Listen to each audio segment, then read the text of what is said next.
Assalamualaikum warahmatullahi wabarakatuh. Asyhadu an la ilaha illallah wa asyhadu anna Muhammadan abduhu wa rasuluh. Anak-anakku yang berbahagia, semoga selalu senantiasa dalam kebaikan dan semoga selalu diberikan kesehatan oleh Allah Subhanahu wa taala.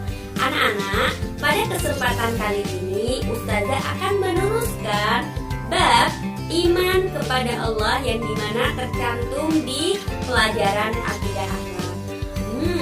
Kemarin Ustazah sudah menjelaskan bagaimana apa sih sebenarnya pengertian iman. Ustazah juga sudah menjelaskan ternyata banyak bukti-bukti yang telah Allah berikan kepada umatnya. Oke, Ustazah akan menanyakan dulu, pernahkah kalian merenungkan tentang kebesaran Allah? Jadi contohnya bumi yang besar dan kadang kita merasa bahwa bumi itu datar, padahal sebenarnya bumi itu bulat. Lalu kenapa kita tidak bisa jatuh? Yang kedua, kenapa Allah bisa menciptakan seorang bayi? Contohnya kita sendiri, kenapa kita bisa dilahirkan ke dunia? Dan air laut yang disatukan dengan air tawar ternyata itu tidak bisa menyatu. Sungguh luar biasa kebesaran Allah Subhanahu wa taala, dan tentunya itu tidak bisa difikirkan oleh kita. Contohnya seperti itu. Dan anak-anak yang pernah Ustazah kasih tahu bahwa tahapan-tahapan Islam itu ada 3. Yang pertama Islam, yang kedua iman, dan yang ketiga ihsan.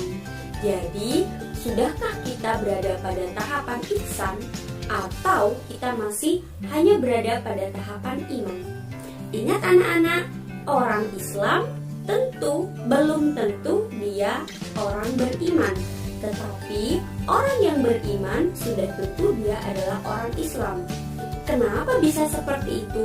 Ustazah akan mengulangi lagi bahwa orang Islam itu tidak hanya cukup di KTP-nya saja terpampang agamanya Islam. Tidak cukup hanya menggunakan kerudung saja bagi perempuan. Tidak cukup hanya meyakinkan dalam hati bahwa Allah itu ada. Tidak cukup seperti itu.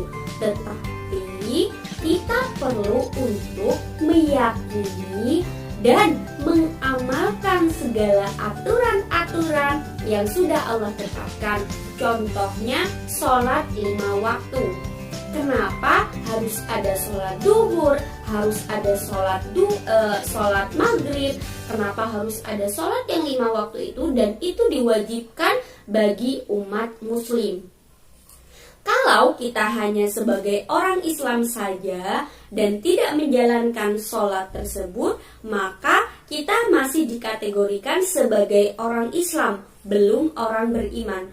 Karena kita masih belum bisa mengamalkan hal-hal yang harus ada di dalam Islam tersebut. Seperti itu ya anak-anak.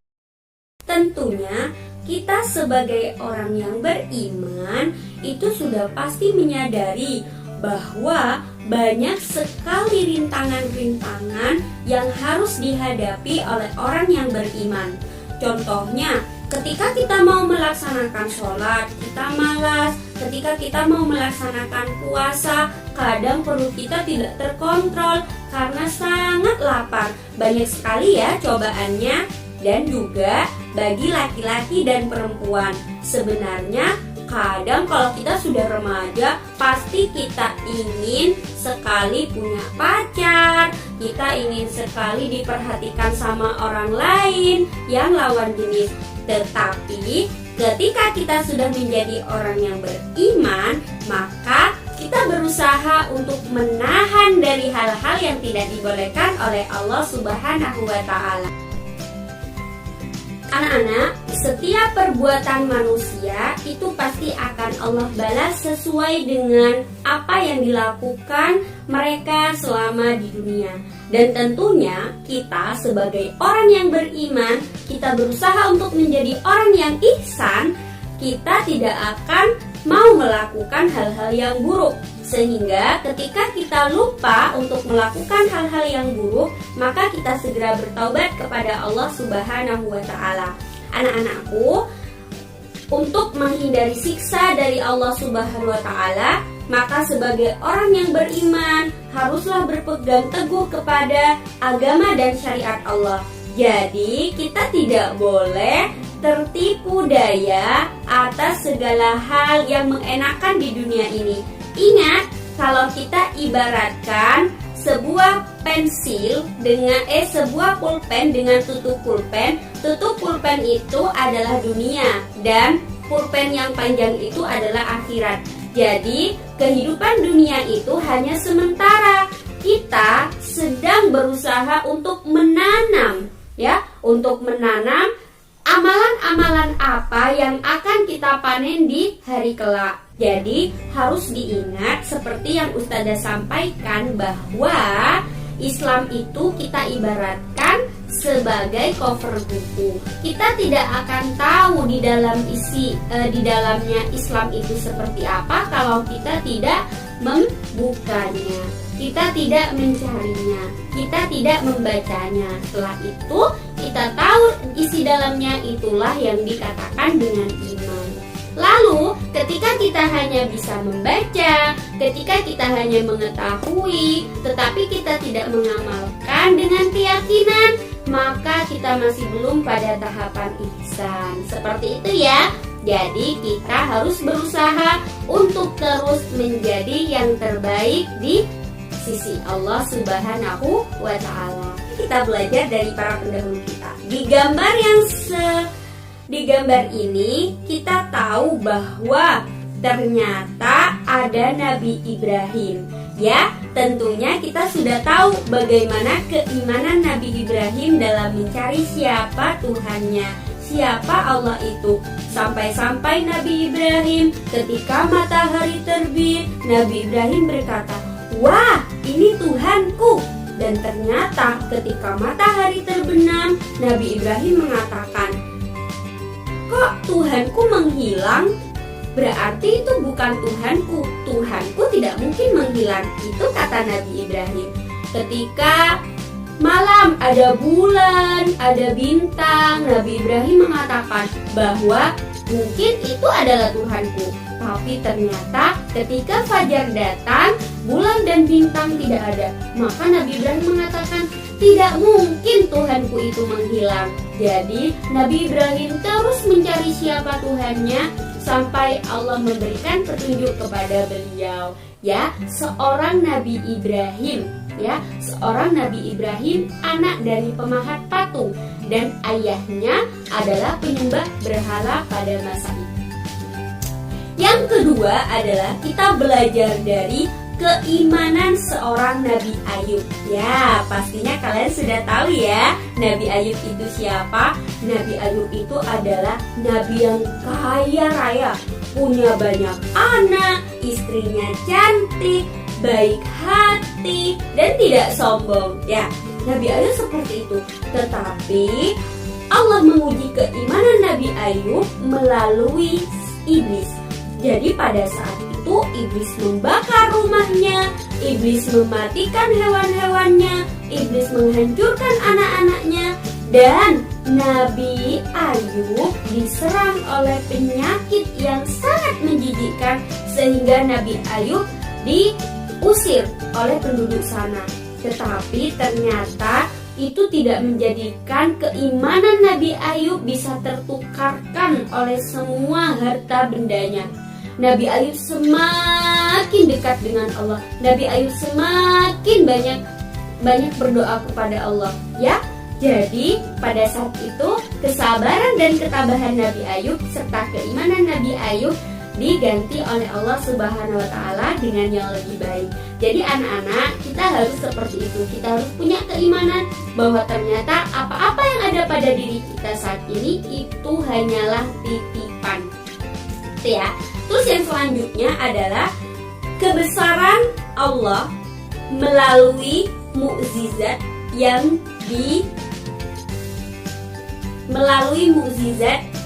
diberikan oleh siapa? Yang diberikan oleh Allah tentunya kepada Nabi Musa alaihissalam. Kita sudah tahu ya, apa saja sih mukjizat yang diberikan Allah kepada Nabi Musa alaihissalam. Anak-anak, kita sudah tahu bagaimana ketika Nabi Musa dikejar oleh pasukan Firaun, yang dimana ternyata Allah membelah, ya. Allah membelah apa? Membelah lautan hanya dengan tongkatnya Nabi Musa. Terbelahlah sehingga ada jalan, dan ketika musuhnya itu menyerang Nabi Musa, maka Allah berikan satukan lagi. Juga kita belajar dari kisah Abu Dzar ketika beliau masuk Islam. Abu Dzar itu merupakan sahabat Nabi Shallallahu Alaihi Wasallam, yang dimana pada awal mulanya beliau itu bukan merupakan orang Islam.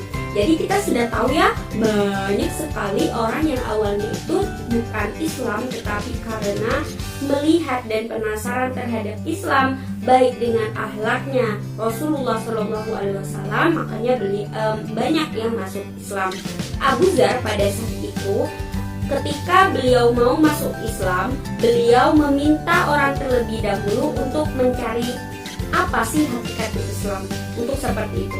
Tetapi pada akhirnya yang disampaikan oleh orang yang diutus tidak bisa memuaskan hati Abu Dzar, dan pada akhirnya Abu Dzar sendiri, ya, Abu Dzar pergi sendiri. Abu Dzar itu ke masjid, dari masjid pertama ke masjid yang lainnya, ke masjid yang lainnya gitu. Dan Abu Dzar itu memang tidak menanyakan kepada orang tentang kenapa beliau itu dari masjid satu ke masjid yang lainnya. Jadi pada saat itu sampailah bertemu dengan Ali. Ya, Ali itu adalah sahabat Rasulullah Shallallahu Alaihi Wasallam dan juga merupakan mantu dari Rasulullah Shallallahu Alaihi Wasallam. Jadi pada saat itu, ketika Abu Dzar mengatakan maksudnya mencari Rasulullah kepada Ali, maka pada saat bertemu dengan Rasulullah, Abu Dzar langsung masuk Islam, menyatakan bahwa dirinya sudah memeluk agama Islam. Lalu apa yang dikatakan oleh Rasulullah? Abu Dzar, jangan mengumumkan bahwa kamu sudah masuk Islam.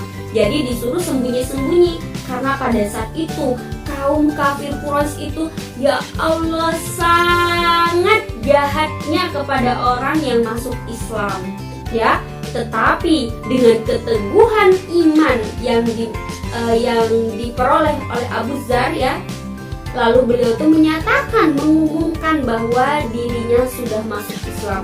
Pada saat itu kaum kafir Quraisy mengatakan, bunuhlah orang yang masuk Islam itu. Jadi seperti itu anak-anak. Tetapi karena Abu Dzar memiliki keimanan yang kuat, Abu Dzar menyatakan secara terang-terangan.